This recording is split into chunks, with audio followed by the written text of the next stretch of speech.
Boa tarde a todos, bem-vindos ao seminário do Grupo Hall dessa quinzena. Na apresentação de hoje, quem vai apresentar é o Guilherme Aldeia, que é aluno meu de mestrado. O Guilherme, ele entrou esse ano no mestrado, né?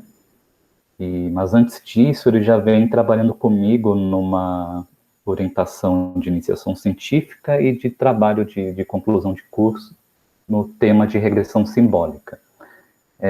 E no mestrado dele, o tema que ele está pesquisando é formas de interpretar os modelos gerados por regressão simbólica. Então, hoje em dia a gente tem, tá até um pouco na moda essa parte de modelos caixa branca, interpretabilidade, modelos que você pode explicar. E por muito tempo, os pesquisadores da área de regressão simbólica diziam, olha, esse modelo que eu gero aqui, ele é interpretável, mas poucos trabalhos realmente exploravam isso. Então, ele está trabalhando para preencher esse espaço, né, de, ok, eu tenho um modelo interpretável, mas o que eu faço com ele, né? A apresentação de hoje ele vai falar um pouquinho sobre uma das formas de extrair conhecimento de um modelo interpretável. Vai traçar algumas relações com modelos lineares e com algoritmos de extração de informação que são agnósticos a modelos caixa preta. Então é isso aí. Obrigado, Guilherme, pela presença, pela participação, e passo a palavra para você. Obrigado, Fabrício, pela apresentação, introdução. Obrigado pela presença de todos também. Eu vou estar fazendo uma apresentação aqui sobre uns experimentos que eu tive fazendo recentemente para tentar interpretar os modelos que a gente obtém de regressão simbólica. Eu organizei a apresentação da seguinte forma. Primeiro eu vou fazer uma introdução, falar um pouco, passar a ideia de interpretabilidade do modelo, e depois eu vou começar a entrar no nosso método específico. Vou apresentar a representação que a gente usa, a representação, interação e transformação, o algoritmo que a gente implementou para a regressão simbólica, e aí eu vou falar do efeito marginal, que é a forma que a gente está utilizando para conseguir essa interpretação. E aí, por fim, eu vou apresentar o estudo de caso, os resultados que a gente obteve e fazer umas considerações finais. A ideia de modelo interpretável, ela está associada com esses modelos mais tradicionais de regressão, que envolvem uma modelagem matemática, são feitos com modelos teóricos, aprendizagem estatística, e são modelos que a gente tem uma interpretação, do efeito das variáveis na saída, né? Então, a gente consegue inspecionar esse modelo, ver como cada variável está afetando o resultado que o modelo retorna. E esses modelos, eles podem ser verificados nesse sentido. A gente pode analisar a plausibilidade do modelo, ver se ele está alinhado com o modelo teórico de estudo, por exemplo, e ver se ele explica bem o comportamento que a gente está querendo modelar. Só que, bom, devido a essa... Teve uma tendência, né, para ir para modelos mais complexos, porque, bom, tem modelos que têm capacidade universal de aproximação de funções e, entre outras características, só que eles acabam tendo uma complexidade muito grande no funcionamento, né? São os modelos geralmente baseados em hiperplanos, bioinspirados, e quando a gente trabalha com esses modelos, fica um pouco mais difícil interpretar os resultados, o comportamento do modelo. Bom, só para apresentar aqui como a gente classifica isso, a gente tem como se fosse um espectro. A gente vai desde modelos caixa preta, que são aqueles que a gente não consegue ter ideia nenhuma do funcionamento, até modelos caixa branca, onde tudo tem significado, são modelos que não precisam de ferramentas auxiliares para a gente estar conseguindo aí interpretar eles. E no meio termo tem os modelos caixa cinza, onde a gente consegue interpretar parte dele, a gente consegue entender alguns símbolos, ele não faz umas distorções muito grandes sobre as variáveis, mas ainda não é um modelo totalmente caixa branca. Então, a gente define um espectro de acordo com a complexidade do resultado que esses modelos retornam. E agora está começando a ter uma preocupação maior em tentar entender o que os modelos fazem, os processos por baixo das decisões dele, além de só pegar e ver a acurácia dele. O modelo teve boa acurácia, vamos usar. E está começando a surgir ferramentas para isso, como o Lime, o SHAP, que são os Model Agnostics.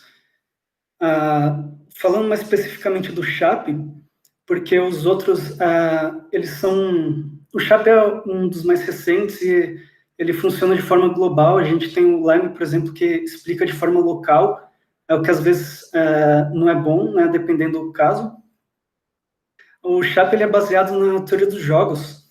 A ideia é tentar encontrar a importância das variáveis comparando o desempenho que o modelo tem com essa variável. Então, a gente cria subconjuntos de variáveis, fica tirando e colocando variável, avaliando como varia o desempenho desse modelo, e aí a gente tenta inferir alguma coisa sobre a importância e a contribuição das variáveis no resultado final. Só que tem um problema porque, na verdade, a gente não está com o modelo interpretável, a gente está criando uma ferramenta adicional para ficar usando em cima do modelo, e isso pode ser difícil para ver. A gente tem que ser um pouco cético quando pega o resultado disso.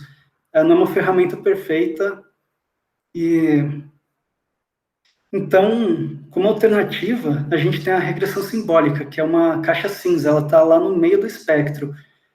Ela costuma ser implementada geralmente por meio de computação evolutiva, e a ideia é simular o processo evolutivo buscando por funções matemáticas que minimizem uma função de fitness, uma aptidão que a gente define para essas funções.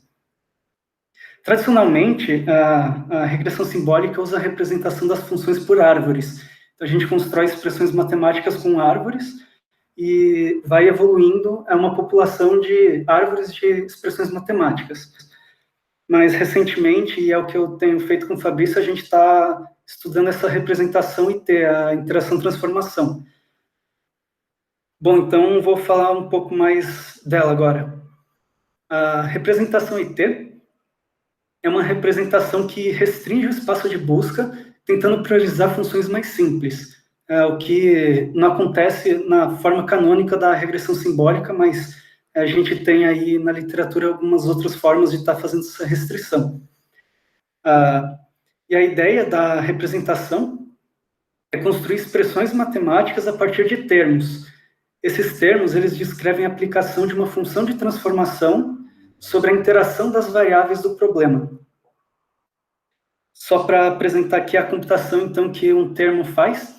Se a gente tem um problema de regressão com N variáveis, a gente define a função de interação dessas variáveis como a produtória dessas variáveis elevadas a expoentes, sendo que esses expoentes, eles compõem uma parte de um termo IT. A outra parte do termo IT é a função de transformação.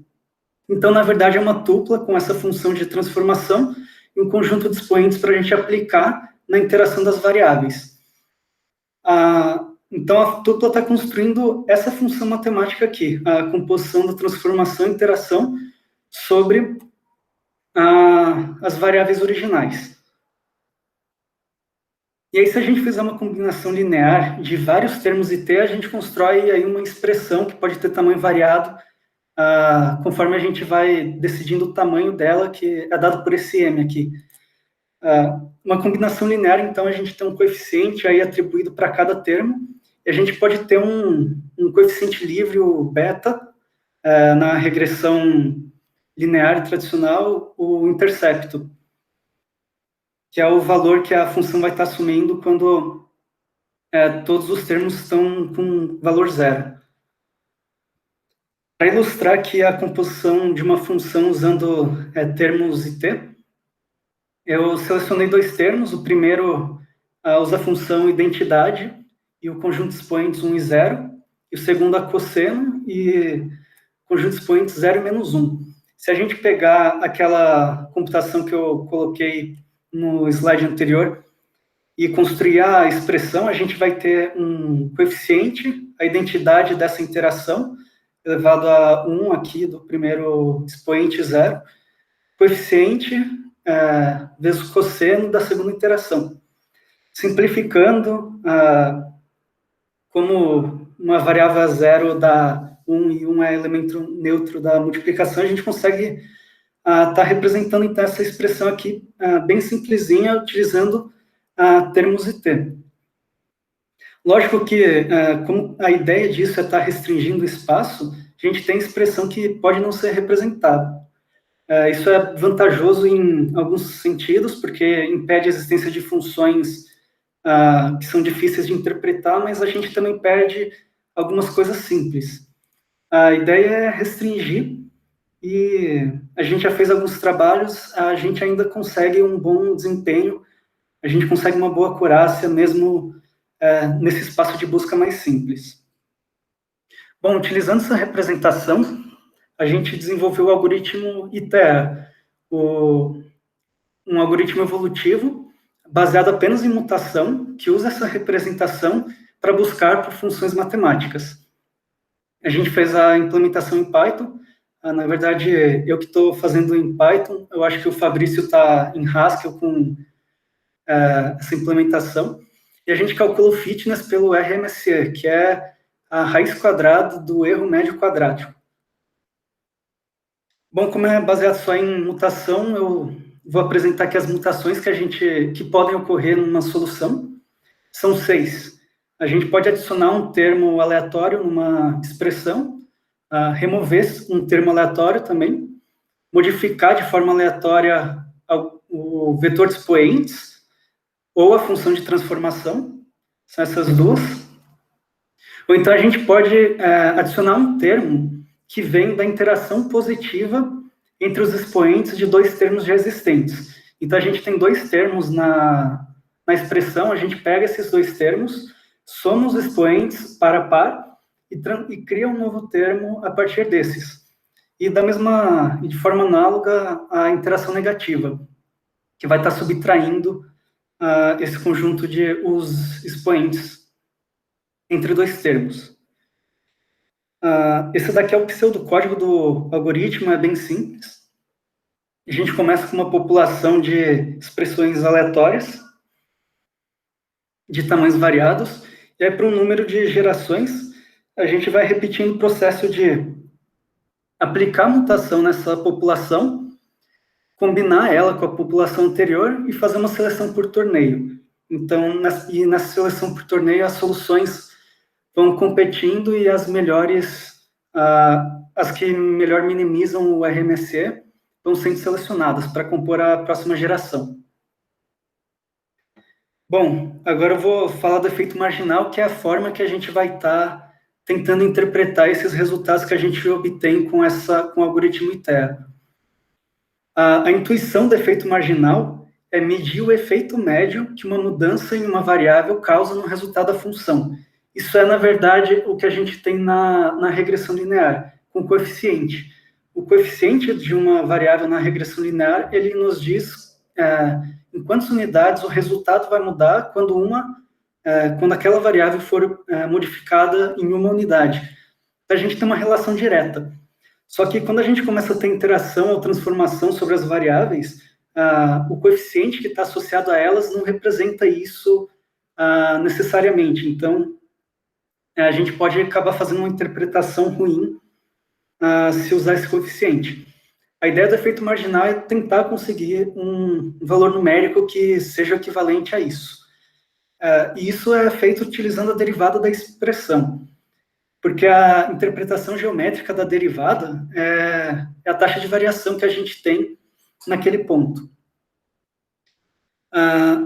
Tem um problema quando a gente fala de modelos complexos, aqueles baseados em árvore de decisão, florestas de árvores de decisão ou hiperplanos, que a derivada pode ser difícil de ser calculada, pode não ser existente, e aí ter que apelar para algum método de gradiente, por exemplo, mas no nosso caso isso se aplica bem.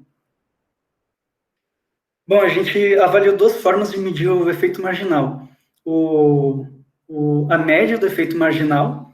A ideia é derivar parcialmente a expressão que a gente tem em termos da variável de interesse, e aí a gente avalia essa derivada para todos os dados que a gente tem na nossa base de dados que a gente usou para o treino. E aí, então, a gente pega o valor médio que a gente obteve da aplicação da variável sobre a base de dados. Isso é bom por um sentido, por um lado, porque isso absorve a variância das observações, então te dá um valor único, mas é ruim porque considera todos os dados e pode acabar tendo problema por conta disso. E a gente também avaliou o efeito marginal nas médias. A ideia disso é derivar parcialmente também, só que como a gente tem várias variáveis no problema, geralmente problemas de regressão estão envolvendo mais de uma variável, a gente precisa estar fixando essas outras em algum valor para conseguir trabalhar com a derivada. Então, a gente usa o valor médio. A gente podia estar escolhendo outros valores representativos, por exemplo, pegar 25% ou 75% ali os quartis também e obter vários gráficos disso, mas a gente só avaliou no valor médio das outras variáveis. A vantagem desse é que a gente consegue um gráfico. Então, ao contrário do anterior, o AMI, que retorna só um valor. O problema é que, às vezes, o valor médio não é o valor mais representativo, enfim, também não é perfeito. Por isso, eu acho que é bom utilizar em conjunto e estar sempre avaliando essas possibilidades. Uma expressão IT, ela pode ser derivada por um procedimento algorítmico, porque a construção dela é sempre quadradinha, então a gente pode fazer um processo automático de derivação dessa expressão. A gente só tem que conhecer a derivada da função de transformação. A ideia é, a gente tem aqui a derivada de uma expressão em função de um xi, vai ser o coeficiente vezes esse termo g', que na verdade, se a gente aplicar a regra da cadeia ali na transformação e interação, a gente chega na derivada da expressão. Bom, para testar, então, as explicações que o efeito marginal dá para a gente de um resultado do algoritmo ITEA, a gente fez 2 experimentos. A ideia é testar primeiro para uma base sintética, para verificar se não tem nenhum bug, se o comportamento está como esperado, se está tudo alinhado. E depois a gente fez um teste em uma base do mundo real de baixa dimensionalidade. A gente vai estar querendo comparar o efeito marginal com as explicações que o SHAP fornece. O SHAP a gente pegou porque é outro modelo de interpretação, de inspeção de um modelo de regressão. E aí a gente quer ver se eles dão resultados alinhados. E para comparar com outro modelo também, a gente pegou o Extreme Gradient Boosting, o XGB, que é um modelo baseado em árvores de decisão, e ele implementa nativamente também uma forma de conseguir a importância das variáveis, e a gente vai comparar o SHAP em cima desse modelo também. Bom, primeiro, rodando por uma base sintética, a gente vai rodar o algoritmo para uma equação simples e, então, inspecionar o resultado com o efeito marginal e o SHAP. A gente pegou a equação do trabalho, tem uma interação aqui entre a força, ΔS e o cosseno θ, e criou uma base de dados sintética. Bom, só para ter uma ideia de como está a cara da base de dados, eu estou apresentando esses dados aqui, mas eu queria chamar a atenção só para a média, que a gente vê que os valores têm uma média bem diferente, então eles estão em intervalos diferentes, e o mínimo, a gente não tem valores negativos nessa base de dados criada. A gente usou o laço aqui para obter a importância das variáveis. O laço é um método de regressão linear com penalidade que costuma ser usado para seleção de variáveis. Então, só para ter um baseline aqui para contrastar. e ele fala que o cosseno de θ é a variável mais importante, de longe, ali que está impactando na saída do modelo, quando varia. Isso daqui é a convergência da execução. Então, a gente vê que não demora muito para chegar num erro de zero, porque os dados foram criados sem ruído, e, eventualmente, o tamanho da expressão vai convergindo para apenas um termo, esperado, porque a função original só tem um termo, né? Então, convergiu ali para uma expressão simples. Essas daqui são algumas métricas calculadas da execução. O R2 foi 1, né? R2 é uma métrica que está relacionada com quão bem o modelo explica os dados de treino. Então, a gente teve um resultado bom ali. Essa regressão retornou à expressão original, que é bom, e o processo de derivação automática retornou para a gente as 3 derivadas parciais, cada uma em função de uma das variáveis. E, bom, aqui é um sumário da expressão encontrada, tem um único termo. E agora, executando o gradient boosting, a gente vê que tem uma correlação boa aqui. O Pearson está perto de 1, né? Mas o MSE e o R2 foram valores ruins, mas só para mencionar, o XGB não foi otimizado para estar rodando esses testes. A ideia é executar ele com as configurações padrão mesmo do Python, só para estar tendo um modelo para estar fazendo a comparação, mas no geral a gente vê que tem ali uma correlação entre o que ele prevê e o valor real. Bom, eu esqueci, eu vou mandar aqui o link da apresentação no chat, as imagens estão vetorizadas, se tiver ruim de ver, aí vocês podem dar zoom. Mas eu vou falar aqui o que está, não sei se a qualidade da imagem está ruim. O AMI para o ITEA encontrou ali o cos de θ como a variável com maior contribuição, com maior potencial de estar impactando na saída do modelo de regressão. Isso está alinhado com o laço. E executando para o SHAP, a gente vê que não tem essa diferença disparada entre a importância, mas a gente vê que está preservado a ordem das variáveis mais importantes do modelo. O gradient boosting, ele retorna também o cosseno de θ pelo método nativo dele, como a mais importante, e o SHAP também retorna o cosseno de θ, apesar de que a gente não tem aqui aquela discrepância igual a gente tinha no laço, igual o AMI está retornando para o ITER.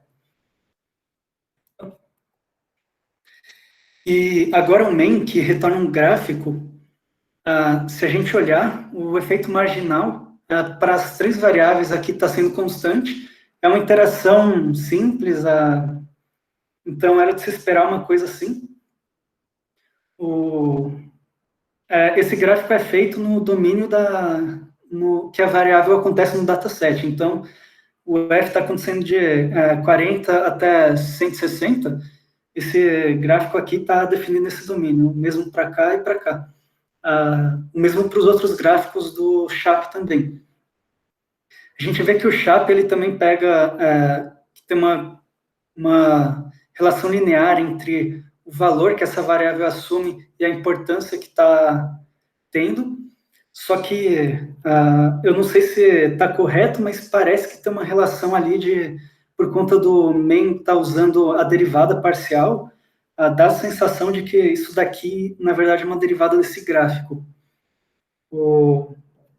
E o SHAP para o gradient boosting dá um valor parecido com o SHAP para o ITEA, só que por conta de ser árvore de decisão e ter sido otimizado, a gente tem provavelmente uma maior discretização na saída e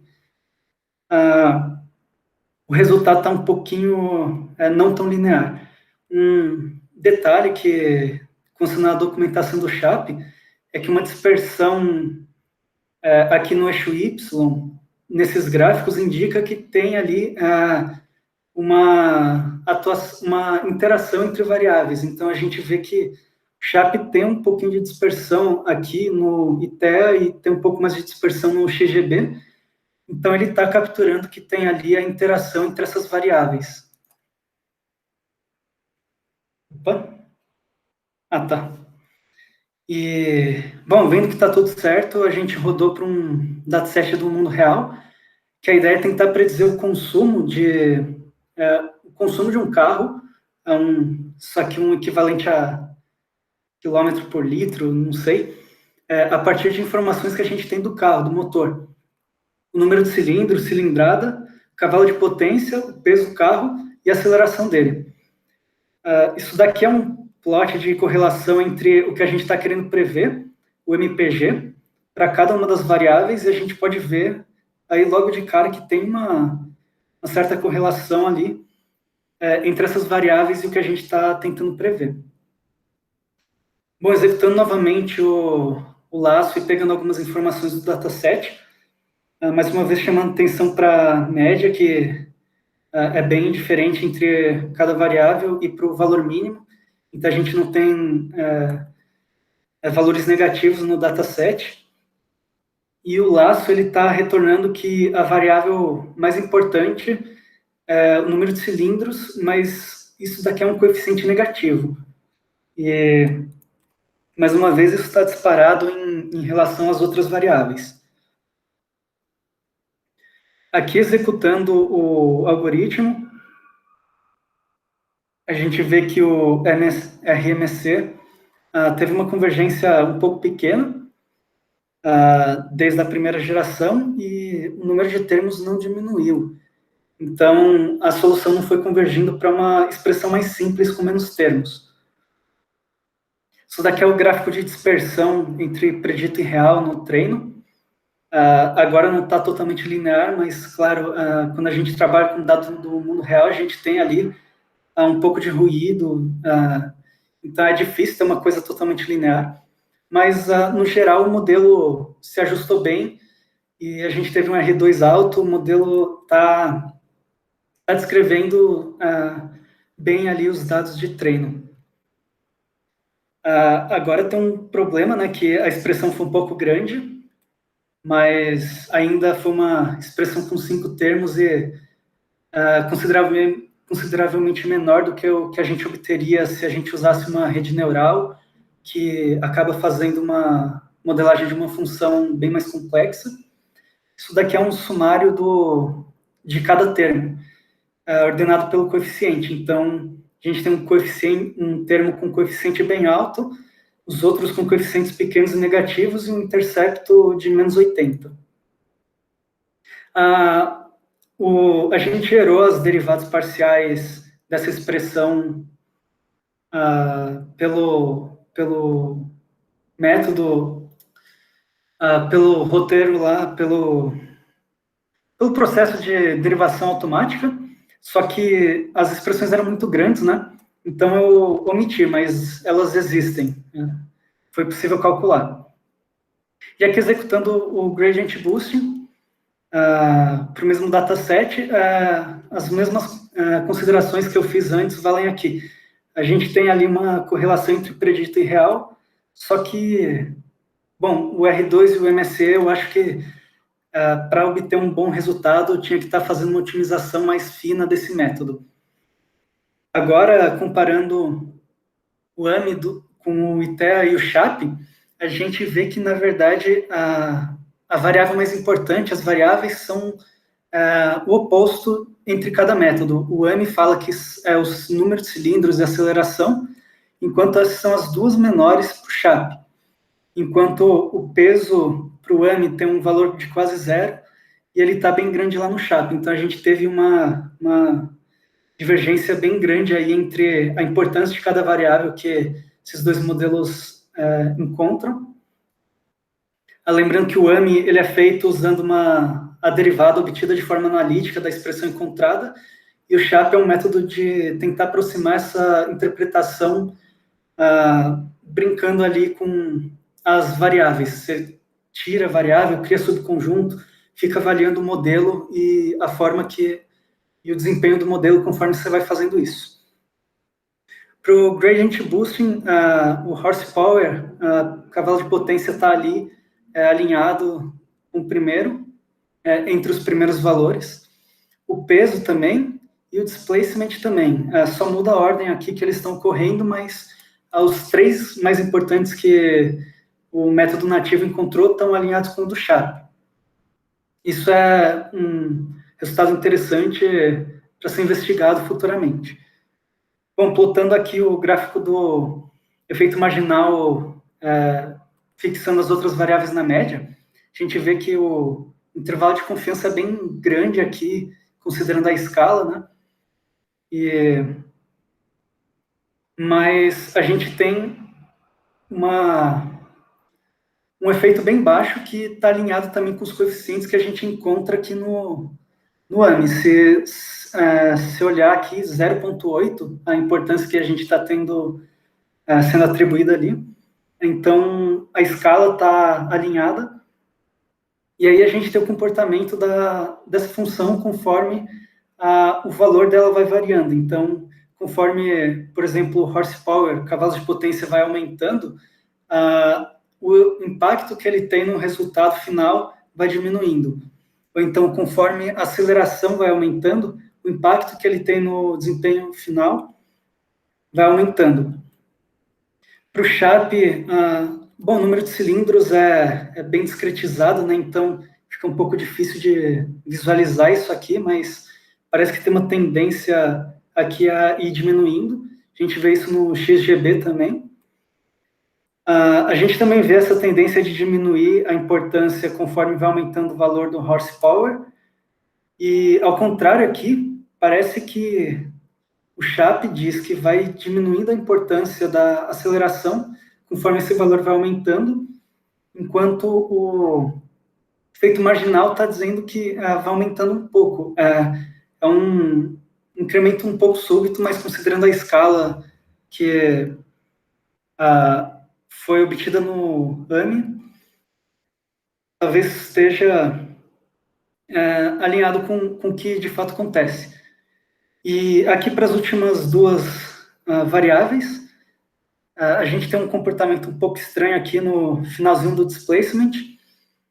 Talvez tenha sido um overfit, mas o Sharp vai mostrando que vai tendo uma tendência de aumento aqui, apesar de ter esse comportamento parece meio côncavo, né?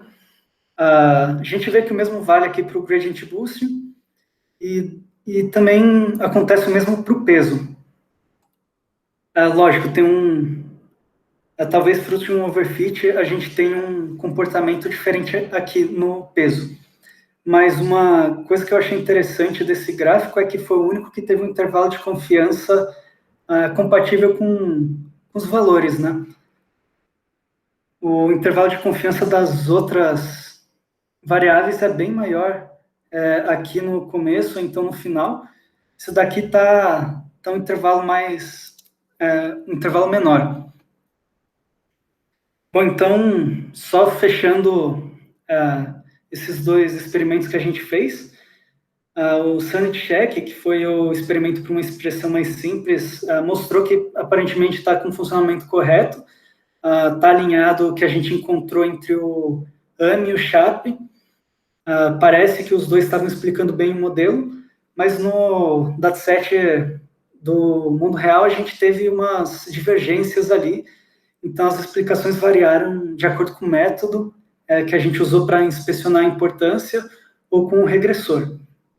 Uma coisa que eu queria chamar a atenção é que a gente tem uma multicolinearidade muito grande entre as variáveis, né?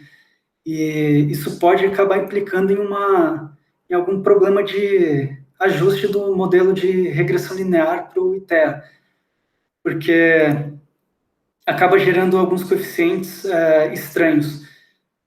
E isso pode se propagar para o coeficiente dos termos. Então, talvez aquela multicolinearidade entre as variáveis tenha possa explicar essa diferença de explicações que a gente obteve com cada modelo. Bom, é isso, os experimentos que a gente está fazendo, estudando aí, do efeito marginal. Muito obrigado pela atenção, obrigado, Fabrício, pela oportunidade de estar apresentando aí os resultados. E agora eu acho que eu vou abrir para pergunta. Isso, obrigado, Guilherme. Então, agora a gente tem um tempinho para pergunta. Alguém tem alguma pergunta, comentário para fazer? Até dúvida em relação ao que foi passado?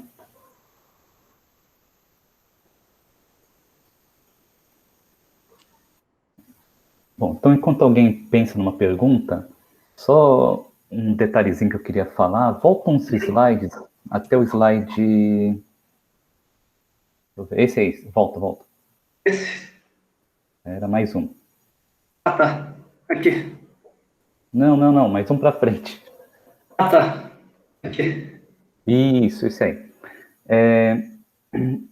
O intuito de usar o efeito marginal em relação a usar o SHAP ou qualquer outro algoritmo que estima a importância das variáveis é que, se eu tiver a expressão correta que descreve o sistema, então eu tenho como explicar a importância das variáveis para cada instância desse problema de forma exata, né? O que o SHAP não pode garantir.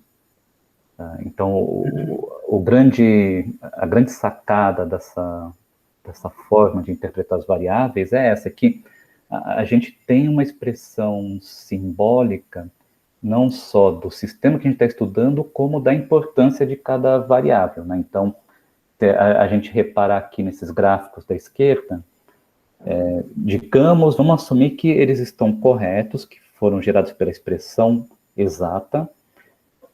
Eu tenho como falar, olhando para esse gráfico, o seguinte: olha, o peso em certa faixa de valor pode não ter muita importância para o consumo de combustível do carro, mas depois, em outra faixa de valores, ele aumenta a importância. E aí depois cai novamente. Então, para cada faixa de valores, ele tem uma importância diferente. E não só isso, como uma vez que eu tenho uma única instância que eu quero explicar, ao aplicar os valores dessa instância em cada uma das derivadas, ele vai me dar o valor exato da importância dela, que explica aquela instância específica, né? Então, ele tem diversas vantagens em relação ao SHAP e a outros métodos similares.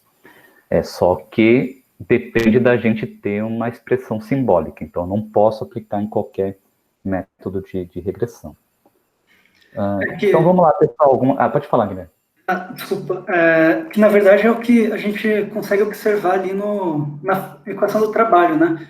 No caso, a gente consegue, o algoritmo consegue encontrar a expressão mesmo, né?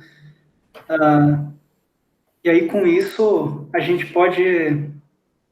a gente tem um efeito que corresponde ao modelo mesmo que está descrevendo aqueles dados que a gente usou, né? Enquanto o chat, ele vai aproximar. E a própria expressão já é um passo na direção da interpretação do modelo final, né?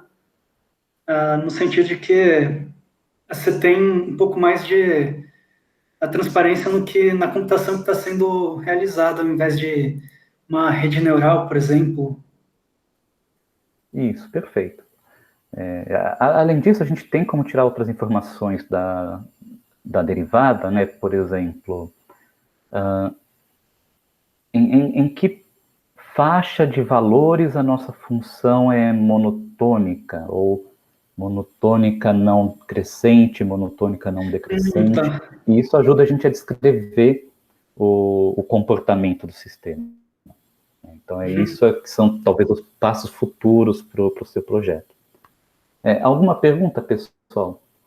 Tiago, você que é o nosso perguntador oficial. Eu sou o quê? Nosso questionador oficial. Tá bom. Bom, parabéns, Guilherme, pela apresentação, pelo trabalho. Obrigado. Ficou bem legal. Eu tenho uma pergunta basicamente sobre o teu último comentário, quando era você comentou da colinearidade, né, que isso pode dar problema na regressão, etc. Uma das coisas que se faz para evitar esse problema é adicionar regularização, né? No teu caso, Ah, como você tá. como você tá tentando ter uma expressão e ainda depois, vamos dizer, tentar tirar uma explicação ou entender essa expressão, né, de alguma forma, no teu fitness, você trabalha com algum tipo de regularização, porque acho que, consequentemente, tendo menos termos de interação, facilita o teu trabalho posterior, né? Então, na verdade, o fitness ele considera só o erro, mas uma forma de estar colocando uma regularização é aqui no ajuste dos coeficientes. Eu acho que eu esqueci de mencionar, mas a gente compõe aqui a expressão como uma combinação linear dos termos, né? E tem os coeficientes para cada um desses termos. A gente está obtendo esses coeficientes com uma regressão linear. Uma alternativa que a gente pode estar usando é usar um laço para encontrar esses coeficientes. Por exemplo, eu e o Fabrício, a gente já conversou sobre fazer uns experimentos tentando estudar outros métodos para o ajuste desses coeficientes, só que a gente ainda não chegou a rodar nenhum experimento, mas tem razão. Acho que é algo de se considerar. Tá, beleza. Era isso mesmo que eu estava mencionando. Não, legal, obrigado. Obrigado. Tem um outro jeito de a gente tentar resolver isso, dado que as expressões geralmente são pequenas, que é aquele Variance Inflation Factor, né?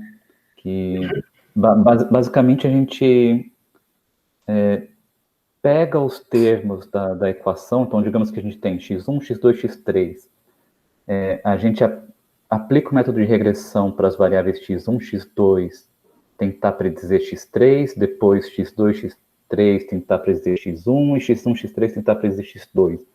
E com isso a gente verifica se existe alguma colinearidade entre elas, e como consequência a gente pode eliminar algumas delas caso exista um grupo que explique uma delas, por exemplo. Mas isso a gente vai tentar explorar mais para frente, né? Eu quero evitar a regularização porque ele introduz um viés, né, para quando você está estimando a importância dos atributos. Embora o laço consiga fazer uma seleção, né, dos atributos, olha, esse aqui eu vou zerar porque ele não é muito importante, mas ele, a regularização introduz esse termo com viés, né?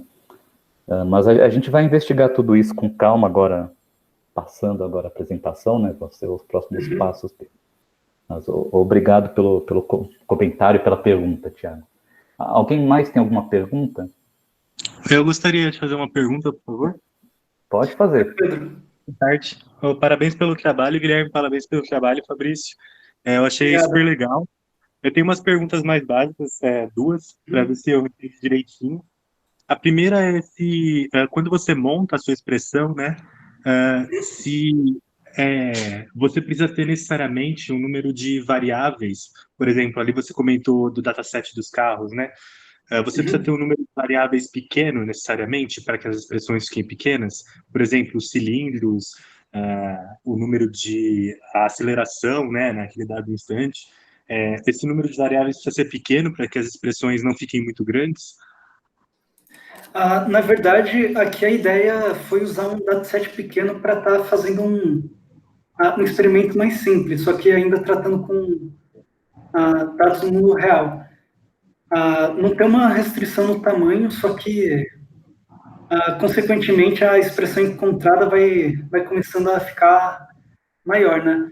A ideia é que o processo evolutivo do algoritmo acabe escolhendo expoente zero para algumas variáveis e resultando em termos com menor número de variáveis. Só que isso daí é o algoritmo evolutivo que acaba fazendo. Não sei se o Fabrício tem alguma coisa para acrescentar ou pode... Assim, não necessariamente quando você tem mais variáveis você vai ter uma expressão maior, porque depende se todas as variáveis contribuem para alguma coisa no sistema. Então, podem ter casos que não aumenta muito a expressão, mas a tendência sim é aumentar. Se você sabe que você tem lá 1000 atributos e todos os atributos são importantes para escrever o sistema, a tendência é que a gente gere sim uma expressão muito grande. Mas ainda assim, com esse processo que o Guilherme apresentou hoje, dá para automatizar pelo menos a descrição da importância das variáveis, né? Então, e isso mesmo que a expressão seja muito grande, ainda permanece. Agora, outras formas de você gerar explicações, não sei, talvez possa influenciar, impactar alguma coisa, mas isso a gente ainda vai ver. Entendi. Eu explico de onde eu estou vindo com essa pergunta, né? Eu e o Guilherme, a gente já trabalhou com um dataset de, digamos, são matrizes de correlação, e essas matrizes, elas têm, digamos assim, muitos features, né? Elas têm, digamos, às vezes mais de 1000 features, 700, né? E são matrizes que descrevem um padrão de conectividade cerebral, né? E eu estou utilizando um modelo caixa preta para tentar discriminar, digamos, um padrão normativo, né? Caracterizar um padrão normativo e excluir um padrão que não pertence por não modelar ele, né? Por utilizar só dados de pacientes saudáveis, no caso. E aí, nesse processo, digamos assim, eu gero um modelo caixa preta, eu gero um modelo pouco explicável, né? Pouco interpretável. Então, como solução para isso, a gente iria propor depois o uso do SHAP, né? Só que um método desse que gera uma expressão, né? Digamos assim, uma expressão única, né? Que é, digamos assim, muito mais interpretável do que o modelo caixa preta, é mais interessante quando essa expressão é menor, né? Mais compacta, né? Então, eu fico me perguntando como isso poderia ser aplicado num modelo com mais features. Eu cheguei a pensar em usar para aqueles dados que você mencionou, o ITEA, que no meu caso eu usei para um processo de regressão, né? Eu não sei até onde está, isso conversa com a forma que você está trabalhando com os dados, mas eu acho que Para esse tipo de dado, para esse tipo de dado, eu acho que aí é um feeling aqui que eu tenho, é uma intuição. Eu acredito que muitos dos atributos acabariam sendo descartados, né? Então, existe lá uma região de atributos que são ativados no teu sistema de interesse, na tua resposta de interesse. Então, você está dando uma resposta muito específica, né? Sei lá, por exemplo, o cara está observando a resposta cerebral quando a pessoa segue o ponteiro do mouse. Eu tenho para mim que talvez existam muitos desses atributos que são ruídos, né? São apenas ruídos e não são necessários para a expressão. E pode ser que esse processo de regressão elimine boa parte deles. Mas, claro, eu posso estar redondamente enganado e não. Aí todos eles participam de alguma forma ali na expressão. Mas, como eu falei, de qualquer jeito, mesmo que você tenha uma expressão gigantesca que você não pode nem olhar, que não vai fazer muito sentido uma observação manual, ainda assim você pode fazer extração dessas propriedades da sua expressão, né? Seja, ela tem uma região que é crescente, região decrescente. Para esses dados aqui, a importância das variáveis mais importantes são essas. Para esse outro conjunto de dados, as variáveis mais importantes são essa outra. Então, existe toda uma ferramenta de propriedades que você pode extrair como uma pós-otimização, né? E isso pode ser automatizado, que é bom, né? Ou seja, você não precisa olhar para a expressão. É claro, se a expressão gerada for pequena e você puder olhar para ela e analisar com cuidado, melhor ainda, lógico, né? Mas ainda assim eu vejo alguma vantagem em relação a modelos de caixa preta no caso de que o erro de predição, né, a acurácia do modelo seja compatível, claro. Não adiantaria, sei lá, vamos aplicar o ITEA na sua base e ele gera um erro de predição muito maior do que a rede neural. E outra coisa também é que esse tipo de modelo a gente pode otimizar com restrições de forma da função. Então, se você já tem alguma certa informação de que para esse atributo ele tem que ser necessariamente crescente, a gente pode impor isso na geração do modelo, que não necessariamente é verdade na rede neural. A rede neural vai te gerar o que ela achar que é melhor para ela, né? Nesse caso, não. Nesse caso, eu posso introduzir alguns conhecimentos extras para direcionar a geração da expressão para algo que eu sei que tem um formato que eu conheço, né? Que eu sei que é como que funciona de verdade. O que pode ajudar bastante também no pós-otimização. Entendi. Realmente, eu e o Guilherme, a gente já chegou a discutir sobre isso. No caso dos dados que a gente usa, né, como é um dado de conectividade funcional cerebral, a gente já sabe que, por exemplo, em pacientes autistas, há algumas informações sobre como que funciona o cérebro deles, né? Então, você poder treinar um modelo, né, um algoritmo evolutivo, com algum tipo de direcionamento, ou, por exemplo, excluir coisas que você sabe que são irrelevantes a priori, né, seria muito interessante. Então, bacana. Converse com o Guilherme depois, talvez a gente possa testar e aplicar esse modelo para ver o que acontece, né? Obrigado. Obrigado. Eu que agradeço. Obrigado Mais também alguma pergunta, pessoal? Mais ninguém? Bom, então, agradeço a participação de todos. E daqui a 15 dias, então, a gente vai ter um novo webinar, eu ainda não sei exatamente o tema, e vai ser de um aluno de doutorado do professor Ronaldo Prati. Então, obrigado a todos e até a próxima.